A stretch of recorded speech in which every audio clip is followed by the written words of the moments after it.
Hi, everyone. I'm Michael Wayne. I'm with Anadea.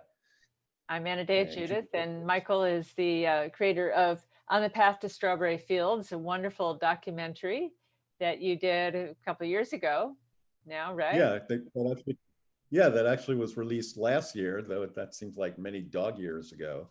Um, yeah, and so Anadea and I, since March, have been doing this webinar series, Visioneer in the Future. We've done it pretty much loyally, consistently every month. And so tonight is the politics of now.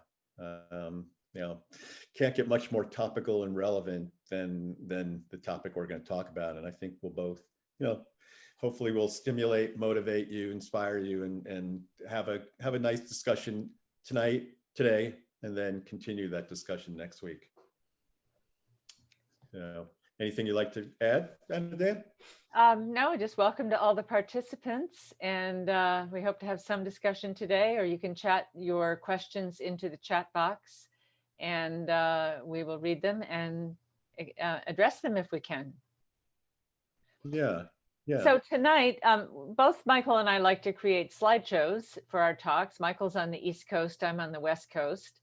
Tonight I'm going to do a briefer slideshow and really kind of introduce the ideas that Michael is going to talk about in more detail. And so I think I'll just kind of open it up and you'll take us deeper. Yeah. Look at democracy and the politics of now. So, yes.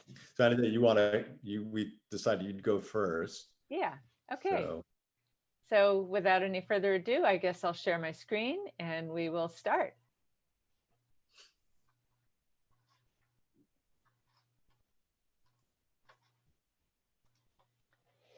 So here we are, the politics of now, which is what we decided to call this webinar.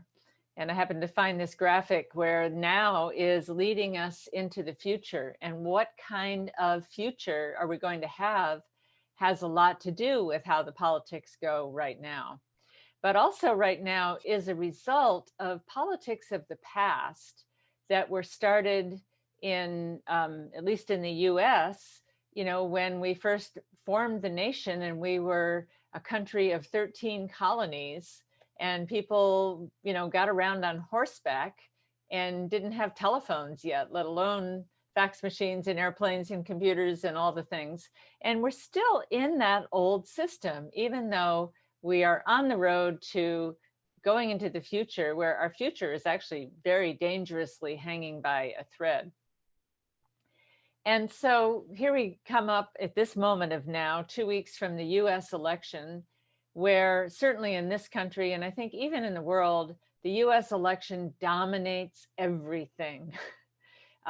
It's just all there is in the news. And it obscures a lot of other issues that we need to be informed about and dealing with. It doesn't mean these things go away, but it's a big personality cult, the way it's framed by the media. And even though the responsible voter will go online to the websites and look at the candidate statements on issues and how are they going to vote on climate change and how are they going to rule on, women's rights and racism and things like that, the way it's framed all the time is a personality cult. Who do we like better? And it really feeds a culture's thirst for competition, all the way back to the Roman gladiators fighting in the Colosseum. This who's going to say the worst insult to who, and who snap back with another insult, and who's ahead in the polls. And we all it's like we're watching this football game of, who's winning, who's ahead, who's behind, what did they say? And it just gives this competition, but it gets us caught up in something that really isn't very productive. And that competition is clickbait. All the news organizations know it. It's like if they can say, oh, what's the latest, then people are going to click on it. And they find even fake news gets clicked on 6 times more often than the real news. So it's a lot of clickbait. And as you can see that this graphic came from BBC News, this doesn't just dominate the US, but it is global. I'm sure it's in the headlines of other countries all the way to Australia. We can see if our Australia listener agrees. But it also dominates because who leads the US makes decisions that affect the whole world, making decisions about climate change, for example. We are one climate in the whole, the whole world. So decisions that Trump has made in the last 4 years affect people that don't even have a vote in the US elections. Also, the politics of now and the way it has been wastes an enormous amount of money. And it's kind of hard to research exactly how much, but 500 billion alone was spent on the 2016 primaries, just the primaries. Now, 500 billion compared to the US military budget for 2020, I looked up, was 721 billion. So it's, 2/3 of the US military budget gets spent on people competing with each other in the primaries and trying to see who's going to be the candidates. Now that it's gotten down to Joe Biden and Trump, nearly 2.5 billion has been raised and spent in their races. And of course, that money is still coming in and still being spent. Who knows what it's going to be by the end. And how much money if you include other candidates, the down ballot races, the Senate, the House, the governors, all of that. And one of the things that drives this up, this was something that George Lakoff, a political commentator, said a long time ago. And he said, television, the television ads, in other words, in this day of TV, you cannot win an election unless you have ads on TV, because that's the nervous system of the planet. And because they are so expensive, it drives the cost of running for office way up. And when it drives the cost of running for office up, it means people have to be more beholden to their super PACs and their funders and their lobbyists. And so it is a self-perpetuating system that is fed and just wastes an enormous amount of money that could be spent helping the poor, granting free education, supporting environmental projects. So it's a big waste of money. And all that is just going. And that money that gets spent, if you go through the years, is getting more and more expensive. This is 2010, 2012, 2014. Obviously, the 4-year elections in the US, the presidential elections, much more money gets spent than the midterms. But you can see that the 2020, which isn't even finished yet, is nearly double what it was in 2016, which is about double what it was in 2012. So this is kind of a runaway horse that just gets more and more expensive and takes more and more people's money and wastes it when that money is needed to do good things. We also have a winner-take-all system in the US that says, whoever wins the Electoral College wins the presidency. And many people in other countries they scratch their heads over the Electoral College. It doesn't make sense. Well, it doesn't really make sense to us either. It's an old, outdated thing from the past. But, what we've found is that over the years, and Michael, I think you're going to have more details on this than me, only about 60% of the people eligible to vote actually vote. I think it's going to be higher this year based on the kind of turnout we're getting so far with early voting. And that means that Trump was elected with only 26% of eligible voters. So he did not win by a majority at all. And that's because of the Electoral College distortion that, we all know Hillary Clinton won the popular vote by 3 million votes. But because the Electoral College gives uneven weight to votes, then we can have a minority be represented, and the winner takes all of that. And so the minority rules, and that gives us, a kind of feudalism where we feel a futility about voting that makes even less people vote.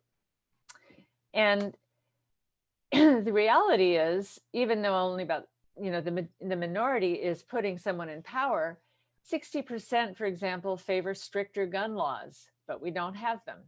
67% want more action on climate change. And that is even 63% among Republicans and 90% among Democrats, but it's not happening.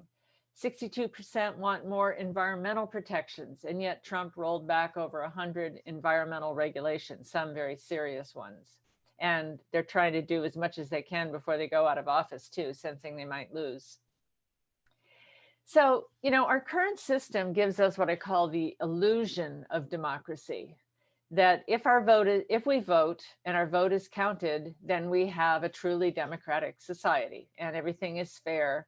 And we vote a couple times a year and we go back to sleep the rest of the time. Maybe we read the news and keep up on politics, but we don't actually get involved. And I know I have been guilty of that to a certain degree myself.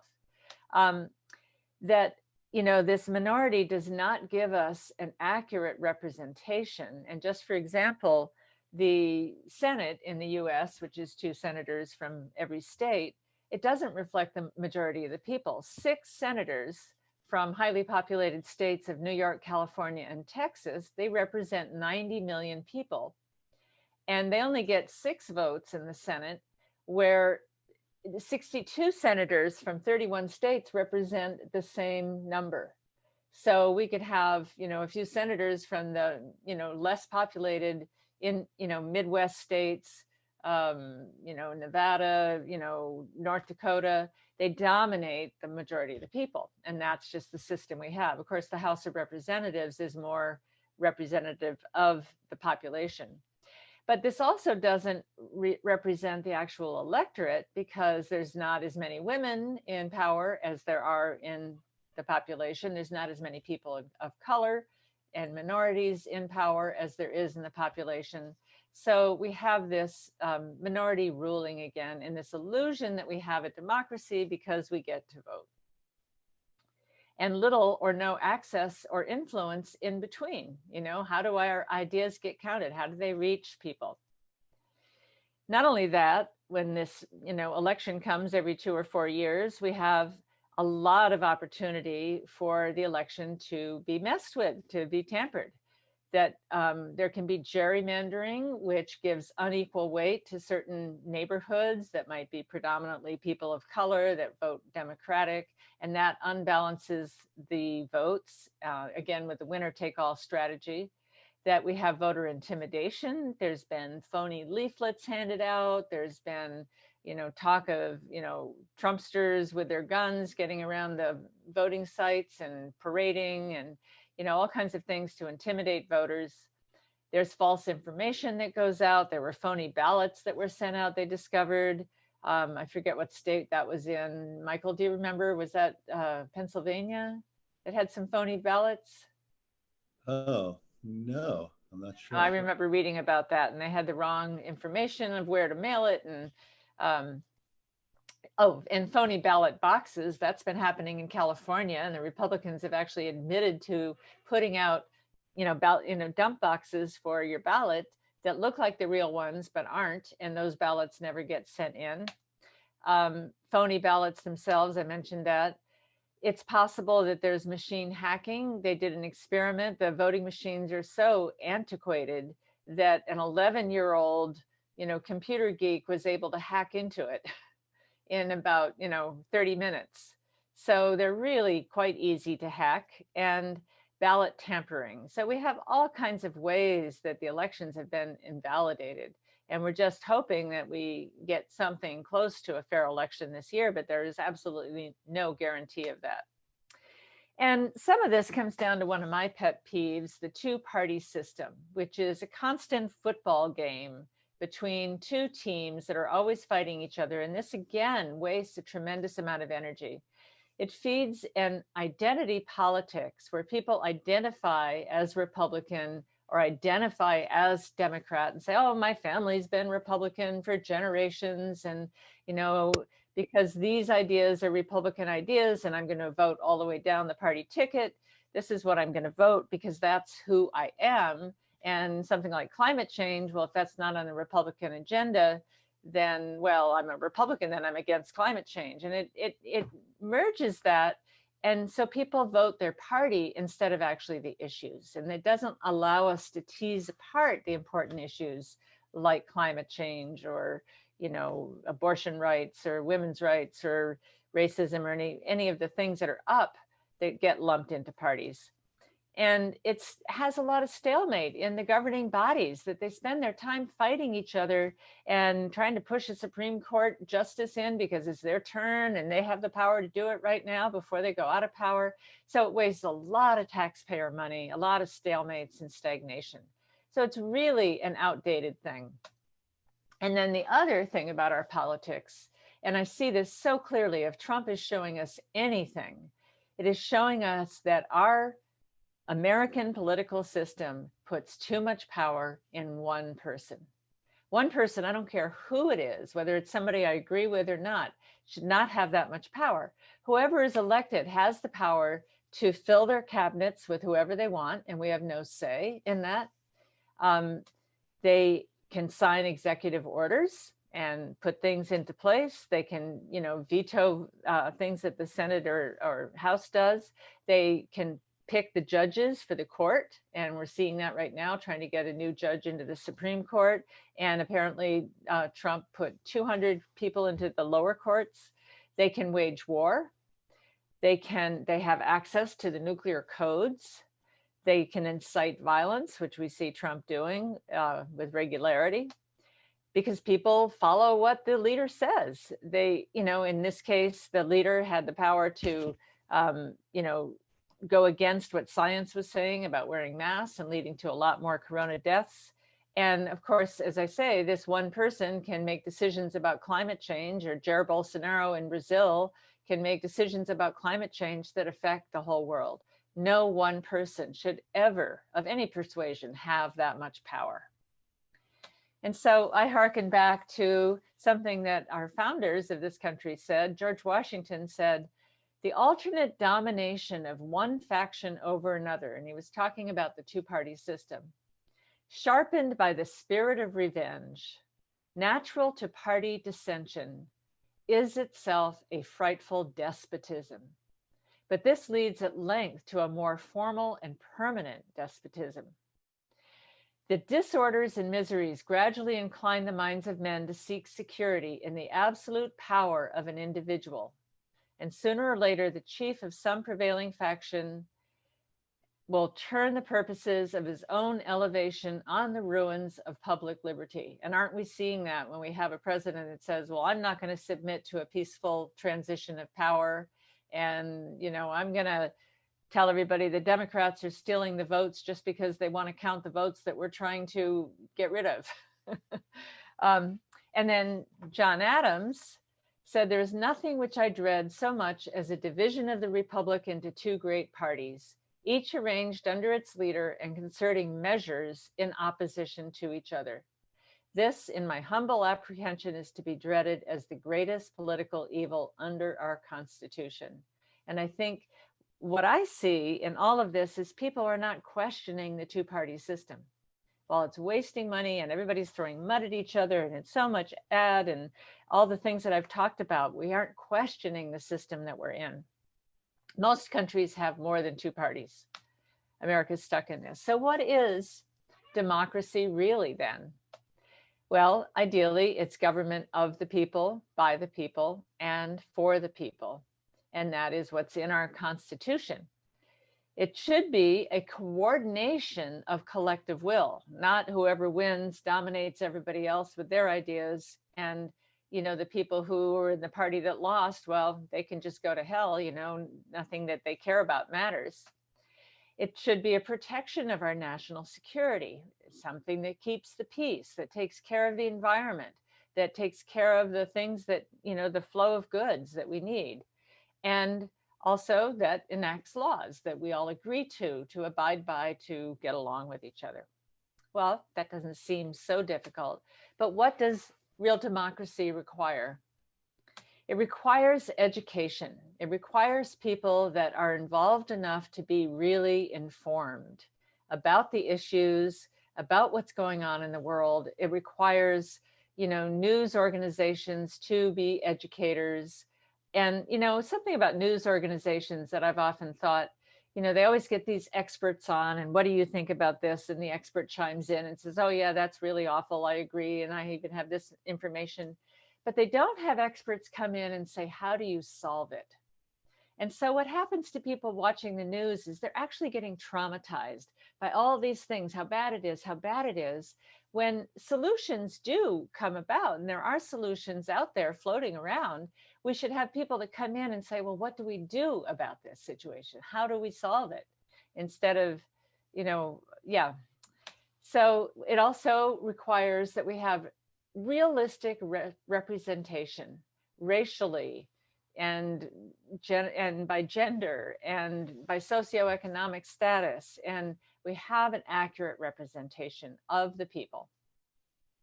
That we have a democracy with a vision. We have leaders with a vision of where we are going. And I think we're falling into this abyss because of a lack of a vision. We need a way to have people's voices be heard, the individual voices be heard, and we need a democracy of higher consciousness. We need people of higher consciousness to come and bring that higher consciousness to the way we govern and to the way we elect. And so how do we do that? How do we bring that power to the people? Well, one way that's been proposed is advisory voting, where there is an app on your phone, and this actually exists. I'm going to go to a slide after this that will show you the name of the person that started this, where all the issues are listed and people in real time can weigh in on the issues, what they think about it. It can go into a database. And this is not just happening at the time of election, but it is happening where anybody with that on their phone can weigh in. Those votes are tabulated, they're carried to the representatives. There's citizens' assemblies, which is smaller bodies. I think, Michael, you're going to talk about that a little bit more in your talk. That, for instance, Ireland had citizens' assemblies that were ways that people could, interact with their leaders and have more say in what was going on. A man named Jim Ruff has been doing something called dynamic facilitation, where he takes people from many different walks of life and he brings them together for a meeting of many, many hours or a couple days, where they pick an issue and they talk about it. And the people that are, have a lot of money talk about the people that don't have it, talk to the people that don't have money, and the mothers and the teachers and the businessmen and the, leaders and all that. They come in together and they have this facilitation where they talk about particular issues, they film it, and then they take that back to their representatives. We can do electronic town halls that can have even more people involved than the old town hall where you show up in person and crowd in. We need to have campaign spending limits. That's, where dark money and corporate money doesn't just go into feeding the election. In the US, we need to abolish the Electoral College and have a vote on cabinet members where people have a say over who gets installed in the cabinet, and expand the two-party system with maybe ranked choice voting, so we can start to have, we do have other parties, but it's always been such a binary choice that we don't dare vote for a third party because it's going to put who we don't want in power. So it's kind of, and with ranked choice voting, we can approach that. So an advisory voting was something created by Richard Lang through a software he created called Democrasoft. And he wrote a book, Virtual Country, A Strategy for 21st Century Democracy. And in that he says, we are presented with an opportunity of historic proportion to upgrade our original vision of democracy to coincide with the way our country has grown and changed. It's an opportunity to make use of capabilities that simply didn't exist when our country was founded, because we didn't have that kind of software. And to do this in the service of all citizens above all else.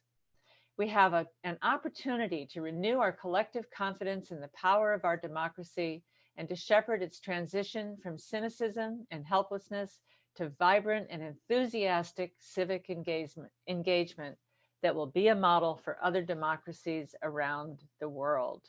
So you can pick up a copy of his book, Virtual Country, or just Google advisory voting and learn a little bit more about it and sign up. I signed up to be an advisory voter, and they're just getting the platform going, but it's a possibility that I'm excited about. And then finally, just remember what Plato said long ago in the country that, developed democracy. The greatest price of refusing to participate in politics is being governed by your inferiors. And so with that, I am going to turn it over to Michael. Stop my screen Oh, share. yeah, thanks, Anna. That was quite a final quote from Plato. We're seeing that for sure. Yeah, we feel it, and it just makes people not want to vote, just jaded. So, all right. Well, I will carry on. I will share my Yeah. screen, I'll tell you just a and couple of comments. Well, one from oh yeah, Tony over in Australia. He just pipes in that says, much the same over here. And the huge demon at play is big money that wants to get favors, as it is here. If their lad gets voted in and will consequently spend up big and distort the reality for their own ends, shame on all of them. Absolutely, I agree with you. And yeah, this big money and politics and television and advertising, it's not just here, but it's a sad reality. And I think you're going to talk about that, Michael, right? not so much. I got a few other things to talk. Yeah. Well, I'll see where I go. Let you get started. Okay. All right. So here's the title again. Not that you need any reminding, The Politics of Now. So, and this is just, like Anna Day was saying, we mainly two parties, but it's led to, sadly, democracy teetering. I asked the question, but I think I would answer it yes. So here's some statistics about voter turnout in US presidential elections, just like I was saying, that people tend to be jaded. The US consistently ranks towards the bottom of advanced democracies on voter turnout. The highest voter turnout ever recorded in US presidential elections was 81.8% way back in 1876. From 1840 to 1900, voter turnout was never lower than 70%. And then kind of turned the corner, 1904 to 1968, voter turnout was around 60%, a high in 1908 of 65.4%, and a low in 1924, 48.9%. That's terrible in any age when you have below 50%. Then since 1972, voter turnout has averaged around 55%, with a high in 2008 of 58.23% and a low in 1996 of 49%. In 2016, the official number was 55.67% of the voting age population voted. So if we could have had 60%, that would have been amazing. And in 2018, when we heard, oh, what a great voter turnout for a midterm election, it was still just 49.3% of voting age population, which, amazing, was the highest voter turnout since 1914, when 50.4% of the eligible voters voted. So there's a number of reasons for this, as I said, jadedness mainly. And here's another interesting statistic. You're all probably aware of the Obama-Trump voters. Well, it was the official statistic in 2016, 13% of Obama voters, whether they voted in 2008 for Obama and 2012 for Obama, or both years, voted for Donald Trump. And also in 2016, 12% of voters who voted for Bernie Sanders in the 2016 primaries voted for Donald Trump. So the question is, why? And that's what I want to dig into now. And this is what I say, because of the three-headed hydra of oligarchy. The three heads are the Wall Street banks and the corporatization industry, the coctopus, and big tech. Now let's go further with this now. Wall Street. What has Wall Street done to have those voters vote the way they do? I'm going to give you a brief history quickly. It all started, well, actually, it didn't all start on September 13th, 1970, with an editorial in the New York Times and op-ed, but for our purposes, we'll say the shot across the bow was fired by the Nobel Prize winning economist Milton Friedman when he wrote in the New York Times the Friedman Doctrine, saying the social responsibility of business is to increase its profits. And this was actually a big deal. You would say everybody these days thinks, oh yeah, it's all corporations care about. But back before then, corporations actually felt a responsibility to the community. Many corporations did, responsibility to the workers. They had more stakeholder value. Now it's all shareholder value. And this was the beginning of shareholder value, Milton Friedman's ideas. And that's, the beginning of neoliberalism, basically. And this famous line from the movie Wall Street, said by Michael Douglas as Gordon Gekko, greed is good, pretty much summed it up. It was like open game. Hey, it's all about the money. Show me the bling. Nothing else matters. And it's led to basically the neoliberal looting of America, private equity, corporatization of financialization of our economy has led to, it's all about the profits, job losses, corporate companies destroyed. In the recent year, last year, Toys R Us, Hertz, JCPenney have all been destroyed by the private equity industry. And that's why we can call it the neoliberal looting of America, going back to the Friedman doctrine of the responsibility of businesses is profit. And 2019, private equity firms raised even more money than ever before. And this is what has happened. It's created a hollowing out in America of the middle class and working class, jobs, factories going overseas, and many areas devastated with losing jobs. And another thing that's happened, Wall Street banks, global banks, this was a recent report that came out September 20th by the International Consortium of Investigative Journalists, the same people who brought forth the Panama Papers a few years back, which were leaked documents. These were also leaked documents that they got their hands on, what were called the Fincen Files, which is the Financial Crimes Enforcement Network, a division of the US Treasury, which monitors financial crimes.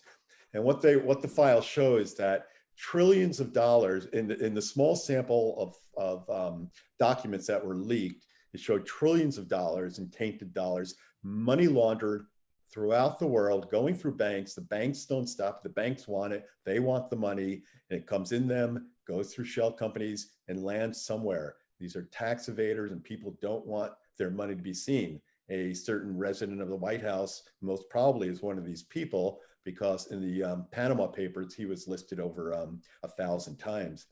And by my back of the envelope calculations, based on the percentage of documents reported on and the amount of money reported in those documents, it's most probably hundreds of trillions, if not quadrillions of dollars that have been laundered through global banks from 2011, 2017.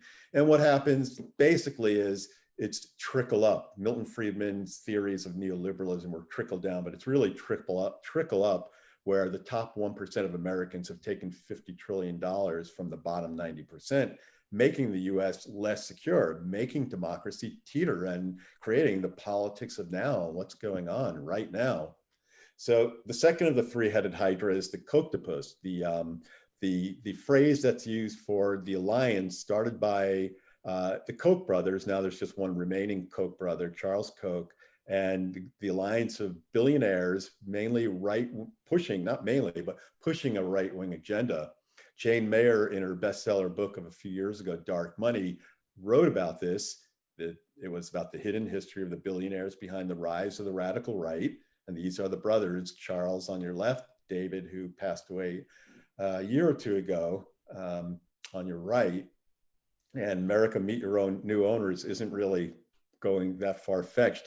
What they've done is they created, basically starting in the 1970s, a full-scale effort to subvert the country and push it toward a libertarian conservative agenda, with think tanks, with academic centers in various colleges, and also and politicians, and the judiciary, justices, judges all around the country, and the Supreme Court. And the latest one being Amy Coney Barrett, who is another one of their design picks. So on the right, Charles Koch's big bet on Amy Coney Barrett. He's been pushing for a court unfriendly to regulation. That's the big thing. Freedom for corporations to make money without regulation. And during the hearings for Amy Coney Barrett, the committee hearings, the Senate Judiciary Committee hearings, Sheldon Whitehouse, the senator, Democrat of Rhode Island, gave his 30-minute talk on dark money. And dark money is the term where wealthy people give their money to various organizations, almost shell companies, and then these companies, these organizations sponsor various things from judiciaries. They said that 250 million was spent getting judges on the Supreme Court and various justices. So Sheldon Whitehouse did quite a job of tracing the money. So, all right, and then a third of the three hydras, three-headed hydras, big tech. So Roger McNamee, who is an early Facebook investor and knew and was a mentor to Mark Zuckerberg, has said he's come out very strongly against Facebook, saying Facebook is terrible for America and it makes its money by manipulating consumers. And then an op-ed in the New York Times not too long ago said Mark Zuckerberg is the most powerful unelected man in America. It's too big for democracy. On Facebook, a recent report said misinformation is more popular now than in 2016. And Russians, again, targeting Americans with disinformation, Facebook and Twitter say. The companies said the FBI warned them that the Kremlin-backed Internet Research Agency has set up a network of fake user accounts and websites. It's a whole universe of, and a very specific way it's approached. A fake website will be set up with saying things, whatever they want. Twitter bots will then repeat it on Twitter and it'll just go viral. Fake Facebook groups will be set up and the next thing you know, you're hearing it just be echoed all over the place. And even now, it's gotten to the point where even Sacha Baron Cohen, Borat, has come out to say that Facebook, Google, YouTube, and Twitter are the greatest propaganda machine in history for hate groups. This is Sacha Baron Cohen as Borat. And he actually has a sequel to Borat coming out this week, October 23rd.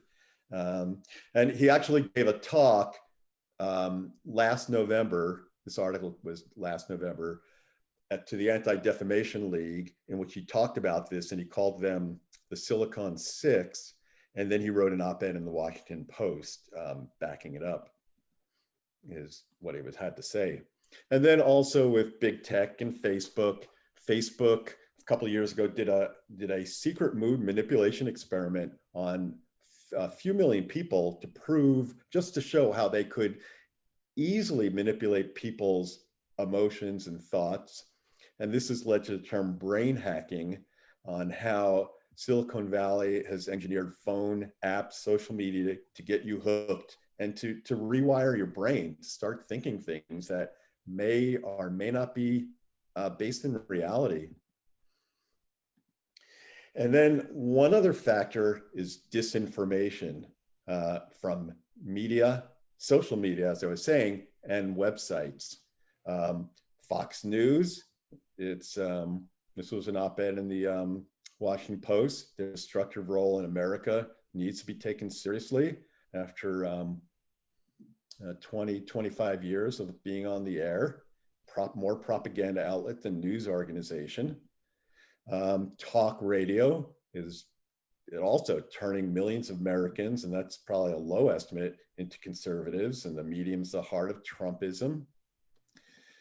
And this is a fake website, a Russian from the Internet Research Agency, a fake website. And so, but people will look at this not knowing, gullible people or naive people, innocent people, they'll look at this, and then the Twitter bots spread it on Twitter. And so then they start, and this is why people start saying things that don't make sense. So this headline was, the mainstream media spreads conspiracy that riots are white supremacist false flag operation. So they're claiming, oh, the media is, the biased mainstream media is, you can't trust them because they're saying things that aren't true. Then you look at this text here, this image. Angela Merkel, the Chancellor of Germany, was accused of giving 1 million euros to Antifa. That's like totally ridiculous, totally insane, but they say that. And then to get people really get their hackles up, to play on the racism idea, here's a post: white lives and black crimes don't matter. Black minor involved in murder, in caps, of a white girl receives 18-month sentence. So susceptible people read this fake news website from Russia, and they're like gets them all riled up. And then last but not least, QAnon. This was an op-ed in the back in August in the New York Times about it was based on the woman in Georgia, Margaret Taylor Greene, I think her name, who won the Republican primary as a QAnon supporter, and most probably is going to get elected to Congress from a conservative district in Georgia. And this is a picture from at a recent rally, a Trump rally, We the People, Trump 2020, and the license plate says Q knows, QAnon. And then a quote from Mr. Kyer, I forget his first name, but it was, he's the vice chairman of the county Republican Party in Georgia.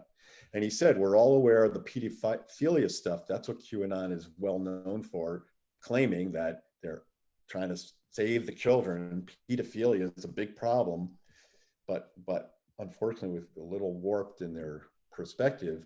And then he says, but it's also about how they, the elites that is, been getting us into wars, just abusing power, taking advantage of the common middle class people. It really hits home with a lot of people, whether they know all the details or not.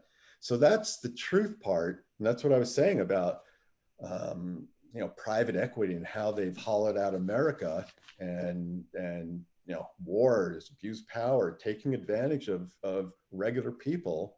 So people are angry and they don't know what to think. And then, some crazy idea comes forth and they run with it.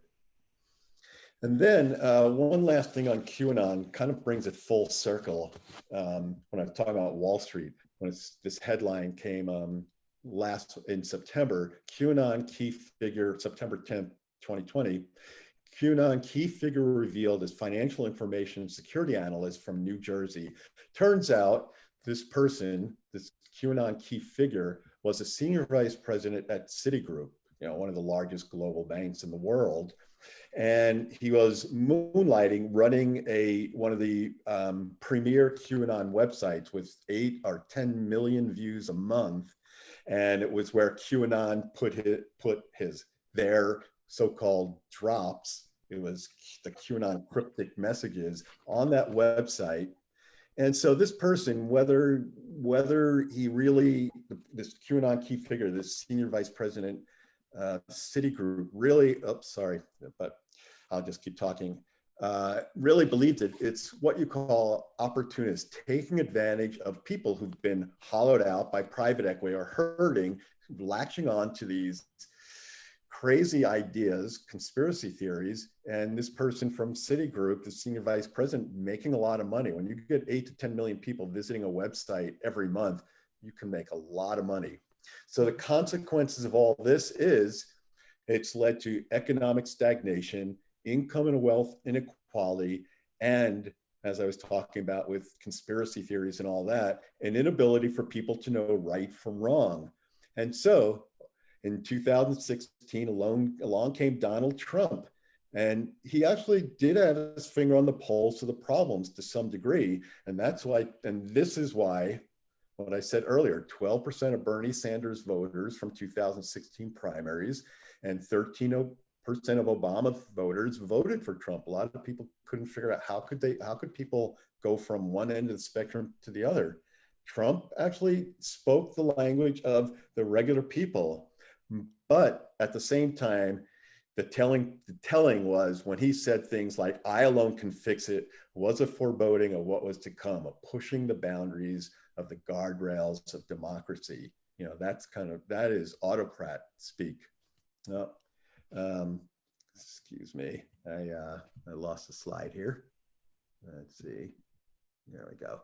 So a couple of months ago, Anna Day and I did in our Visioneer in the Future webinar series, we did one on democracy.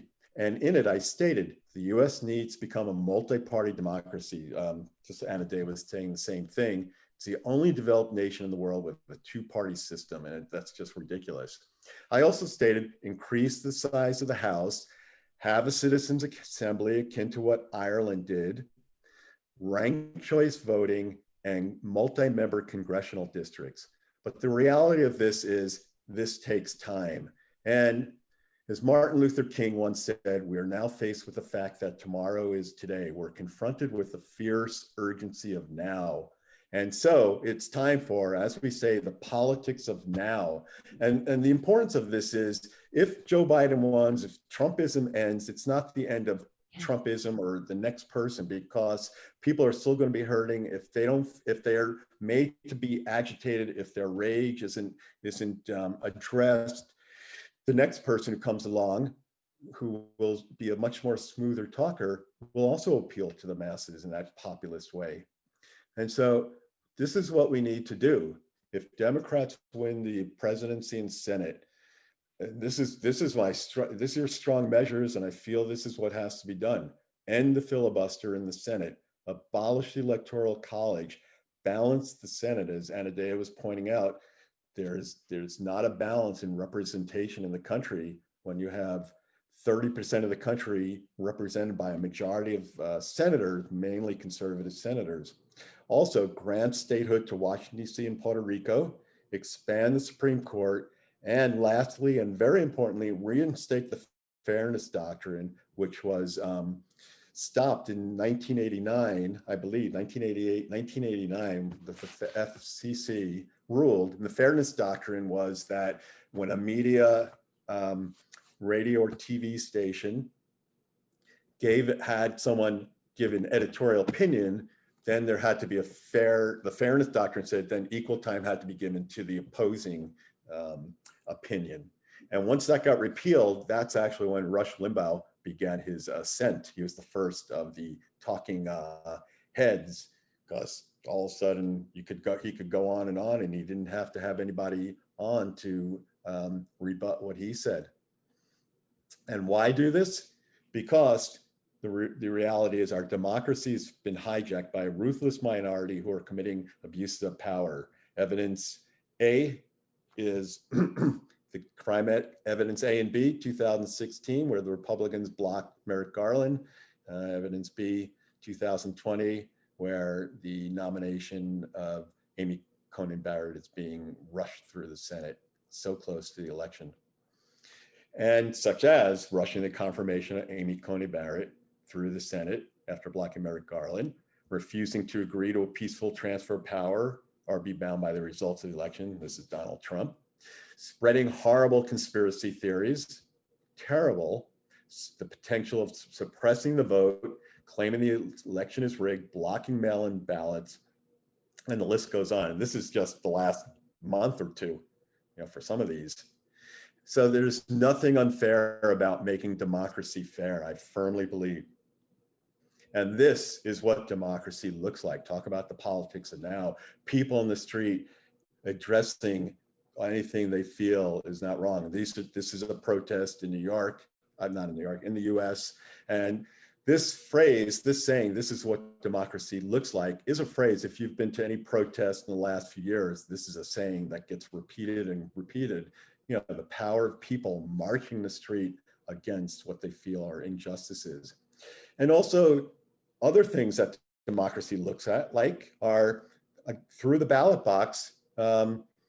New Zealand, 40-year-old New Zealand Prime Minister Jacinda Ardern, a member of the center-left New Zealand Labour Party, a social democrat, progressive. She just got reelected in a landslide victory. New Zealand is also doing wonderful in the COVID-19, but that's a leader of another country. That's what democracy looks like. And Denmark's new prime minister is the youngest ever in Denmark after left-wing parties formed government. This is 42-year-old Mette Frederiksen, the prime minister of Denmark, member of the Social Democrats. And the prime minister of Finland, Sanna Marin, she's 34 years old and a member of the Social Democrat Party. This is what democracy looks like. And this is Finland's cabinet. Li Andersson, 32, Minister of Education. Katri Kulmuni, 32, Minister of Finance. Sanna Marin, the Prime Minister. And Maria Ohisalo, 34, Interior Minister. This is what democracy looks like.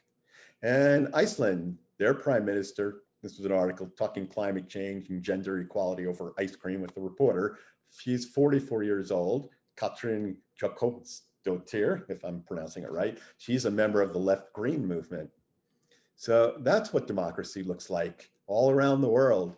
So here in the US, we want, in the world, unity, not divisiveness, collaboration, not competition, creativity, love, brotherhood, and sisterhood, not hate, vitriol, and rage, tolerance of one another and appreciation of our differences, not intolerance of each other, and broad social investment, not investment for just the select few who already are in the upper strata and use their money to influence the political arena. And so, humankind, that's what we need. Be both. And this was a really beautiful quote from a Soviet writer, Vasily Grossman. It is not humankind that is impotent in the face of evil, but evil that is impotent in the face of humankind. So keep hope, because humankind is still the strongest. And as I showed that little survey of the countries that have what democracy looks like, as we saw, they were all women, all young, and leading countries that are all upstanding examples of social democracy. So that is the end of my of what I have to say. And let's get back on screen. And here we are. So this is what democracy looks like. Maybe not so much in the US yet, but we're going to get there. If Joe Biden gets elected, it'll be the first woman in the upper echelons of power. Kamala Harris is vice president. And maybe we too will become like some of those other countries with women running it. And women, not generally speaking, tend to be more compassionate and empathetic. And boy, that seems to be in short supply these days. So let's see that. Wonderful presentation, Michael. And we do have some comments that came in from Lisa. So much of our problem comes from our weakened education system. Democracy requires a well-educated populace to keep it from devolving into tyranny of the majority, no matter how ill-informed. Yeah, I think one of the things about advisory voting is that you have to be informed. And I've seen marches, drink the freedom bleach, and oh, I can lose Obamacare because I'm covered by the Affordable Care Act, people not realizing it's the same thing. I mean, they're just not informed. And there needs to be some kind of requirement that you have informed yourself before you can vote on a particular issue. So yeah, I think education is much of it. Yeah. Tony says, in Australia, you can be fined for failing to vote, which has its downsides too that are obvious when some of them do not understand the system and will vote for the candidate with the best haircut or something else equally as ludicrous. Yeah, but there, at least they value the voting, and you can be fined for not voting. We talked here about it should be made a Saturday, the voting, so people don't have to take a day off work. Just other ways to get more people to the polls. We're having early voting now. That's going to make a difference. Yeah. If I'm not mistaken, Tony, that Australia has compulsory voting, so it is mandatory. So that's why I guess you can be fined for voting. So I guess the downside, as you point out, someone will just vote for someone who has the nicest smile or best haircut. But that's the trade-off. But you hope that people will be educated enough to do it. And yeah, go Borat. Yeah. That's why I say democracy needs to be expanded beyond voting, where you vote for somebody and then they're supposed to represent you, where there's more participation. And now with, the internet, we have more of a forum for actual participation. And so I think new models are coming up that are enabling that. Yeah, I think, it's good that you brought up the voter advisory, Anadea, because I think that model, which is a technological platform, if I'm not mistaken, or the Citizens Assembly that Ireland did and some other countries are adapting, we need much more engagement, citizenry engagement. But it starts with larger turnouts for voting, and getting people engaged too. That's so important. And we also have a question from Jane about campaign reform, finance reform added to the list. You're right, Jane. Campaign finance reform is a big one.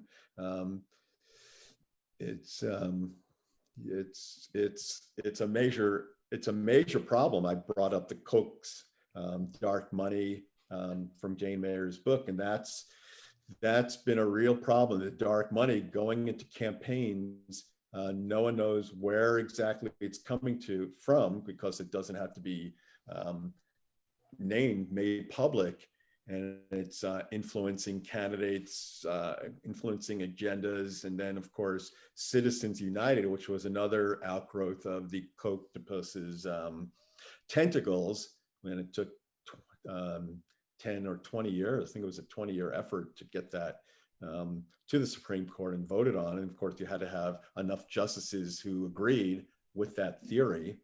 And then they made it, they said corporations have their First Amendment rights. That was the gist of Citizens United.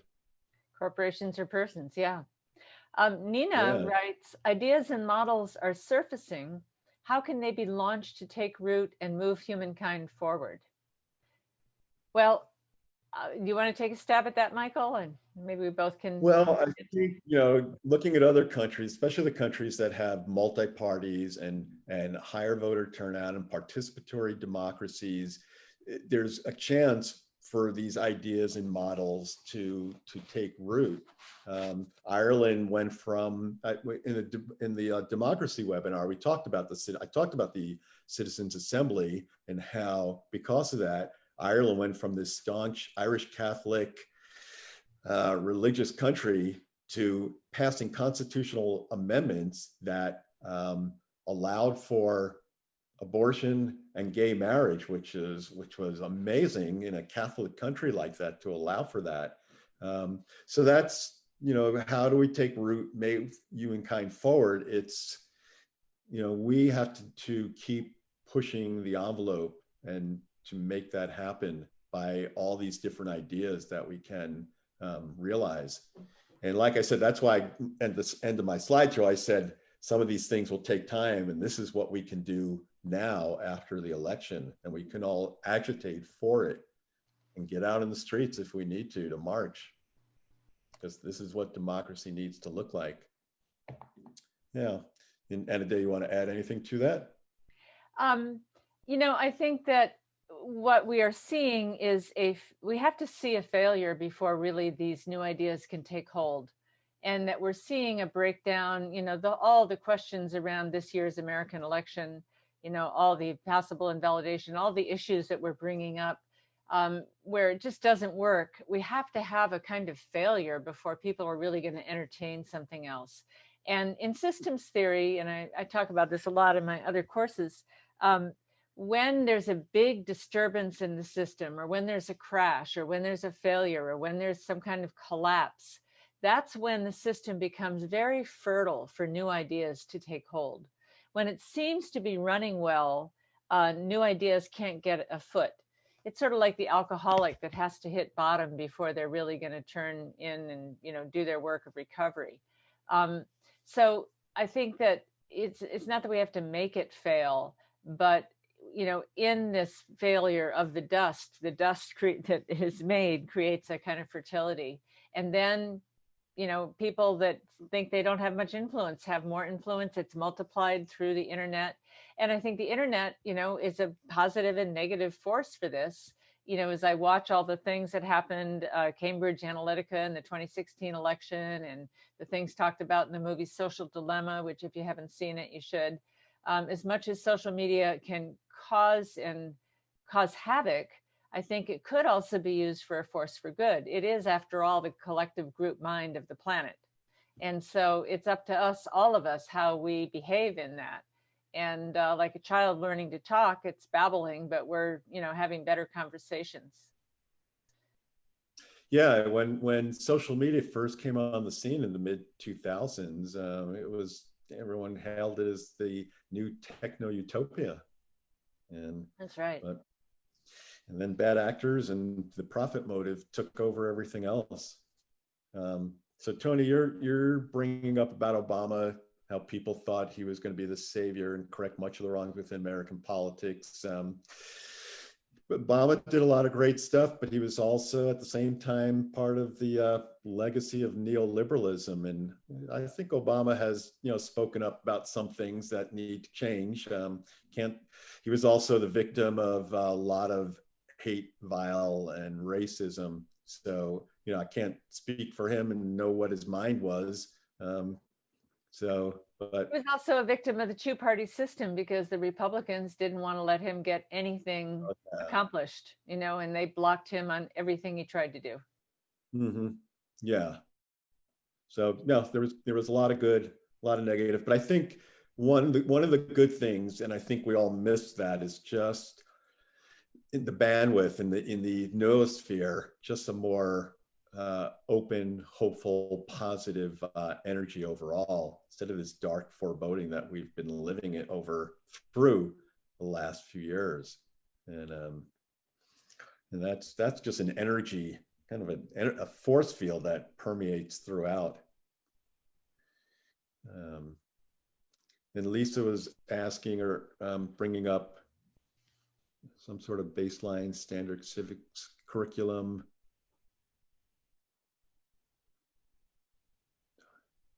Yeah, no, I mean, say extreme religious beliefs are dangerous to a functioning democracy. Yeah, that's we've gotten off track, and that's why right from the beginning I said, is democracy teetering? And I brought up the three-headed hydra of oligarchy, but there's so many things also culturally, socially, that are also challenge everything, and it really, we have to, that's where ultimately it's also an evolution of consciousness, as Anna Day and I have talked about, that a functioning in a really beautiful world takes a more evolved capability of thinking, of basically of thinking of the greater good. So someone says, from the pendulum swings to extremes, while seeds are being planted, there is hope for new growth and balance. Yeah, there is a pendulum that swings back and forth from conservative to liberal, and it goes back and forth, but it also, I think, it moves forward at the same time. And these articulations get a little more nuanced. And the fact is, I would say that the butterfly emerges from the chrysalis with a left wing and a right wing, and can't fly unless it has both wings. That there are, things that conservatives, talk about that are important, and things that liberals talk about. I think it's also the balance of order and freedom, and in systems, in order for the living systems, for them to evolve, if they have too much order, they stagnate. If they have too much freedom, they dissipate, and they just go into chaos. So they need the right balance of order and freedom, or control and freedom. And so, we see in this right wing, left wing kind of trying to balance that. And when we get that right and come into our core, then we have a way to fly off into something new. But it's evolving by its own nature, as things do. Mm-hmm. And one of the points I was trying to make by showing all those leaders of these other countries, one of the things was, besides the fact they were all women, just looked really like very kind people and younger, was that each of them were members of the Social Democratic Party or center left, or in Iceland's case, the left green. And I think all of that is about social democrats, and social democracy is about, as I said at the very end of my presentation, investment in people. And that's why I was bringing up that whole thing about money laundering and all the money that's trickle up to the wealthy strata of society. It needs to go to middle, working class, poor, and that's how a society thrives. And that's what democracy looks like. Yeah, and I think when we look at the world and say, how is it that so many right-wing populists are getting in power in various countries, that they're not representing the majority. And we think that these countries, the majority of the people are electing them, but they're actually manipulating the system, because the system can be manipulated. And it's happening through social media and all the things that we've named.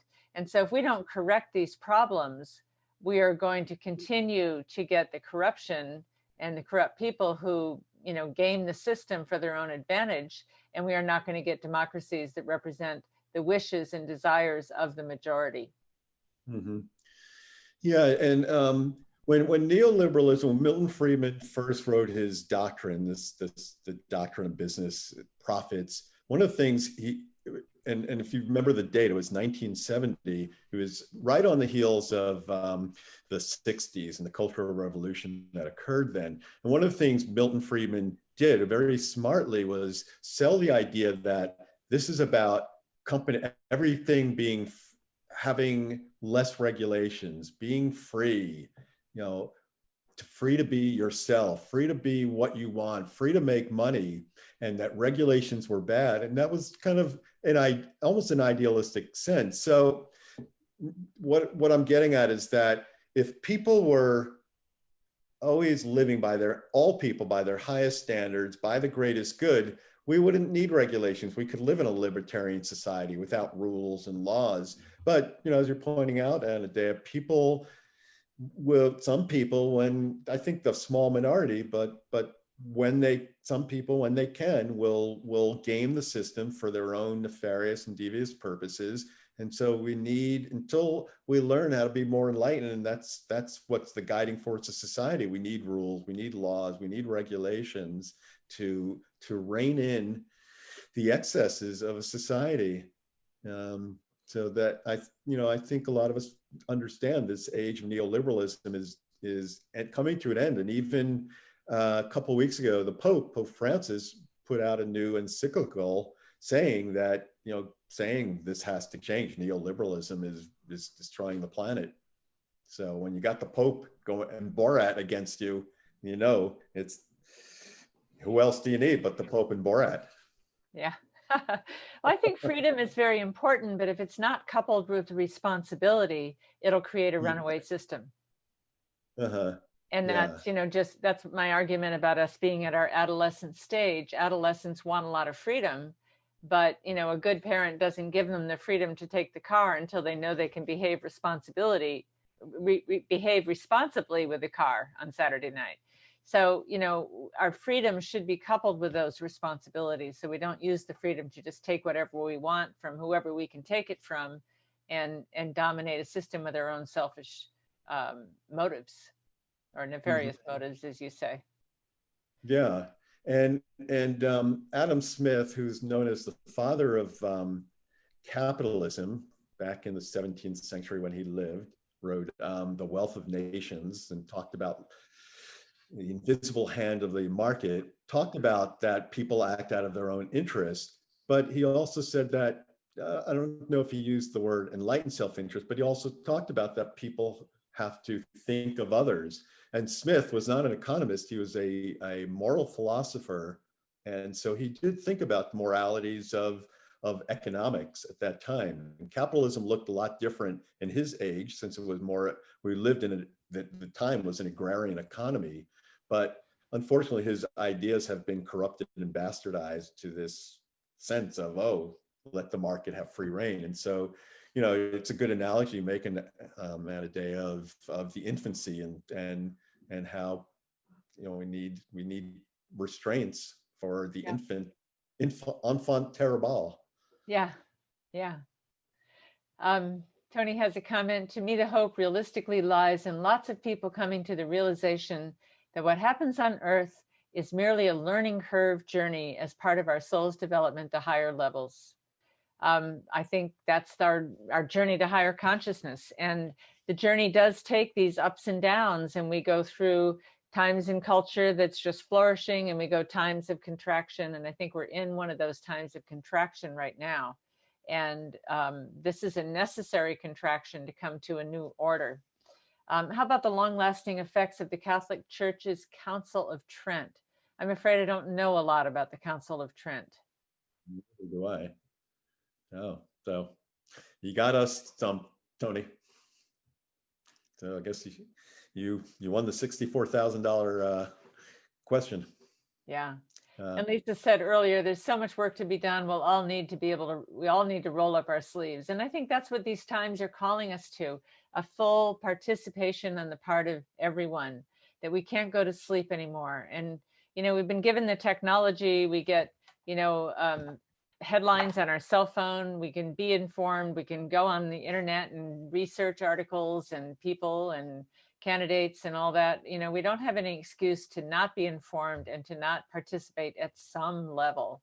And that's different than it used to be. And I think these last few years have woken using that term woke, but in a little different way, kind of woken up awareness, consciousness, and got a lot of people who've a lot of people who we talk to on a day are people interested in self-development, self-realization, but at times that can tend to be a little more me oriented. It's all about me and my development. And I think it's gotten shaken a lot of people up to realize, hey, it's more than just me, it's all of us. That's and right. and we need to be informed, aware, and know what's going on. We can't just expect them to take care of us. And more emphasis on the common good. Mm-hmm. That really affects us all. Yeah. Yeah, and it's a combination of personal growth and collective growth, and together we can move forward. And the next step will be, we'll see what happens after Election Day and know where we're going to be, if we know right away. But regardless, we want to continue, visioneering the future, being humankind, and letting humankind flourish. And be both human and kind. Yeah. So important. So as I said at the beginning, next week we're going to come back and just do a full-scale discussion with 1 week to go before the American election. And I hope you'll all want to return, because and see what bubbles up from there.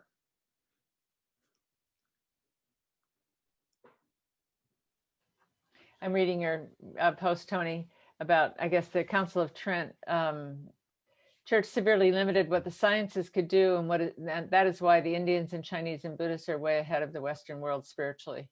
Yeah, I'd have to research that. I can't really comment on it, but thank you for bringing it to our attention.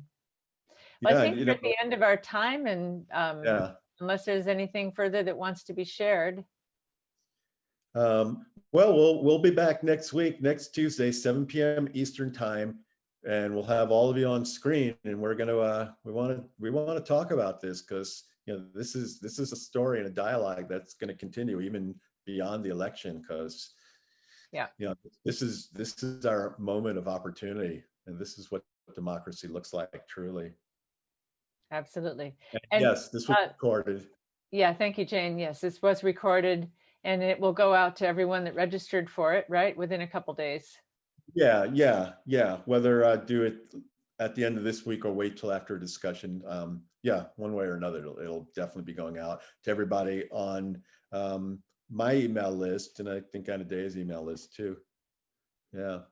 So Tony, I hope you can come next week. This is fascinating what you're saying, and we're being mindful of time. So we want to, you're talking about the Catholic Church and the last scientist publicly garroted in 1826. But this is an old story of the church. They've done this, burned people at the stake in the Inquisition days. In my book, The Global Heart, I talk about this war between the church and science and how it happened, and but I didn't talk about the Council of Trent, but I did talk about a lot of that. I mean, Copernicus risked his life to tell us that the Earth went around the sun. I mean, he risked his life to say that. We have to remember what that was like then. So, okay, well. Galileo. Yeah. Okay, great. Thank you, everyone. Come back on our discussion next week, and we'll take this deeper. Yeah. Okay. Hey, peace, everyone. All right. Bye-bye. Bye. Thank you. Bye.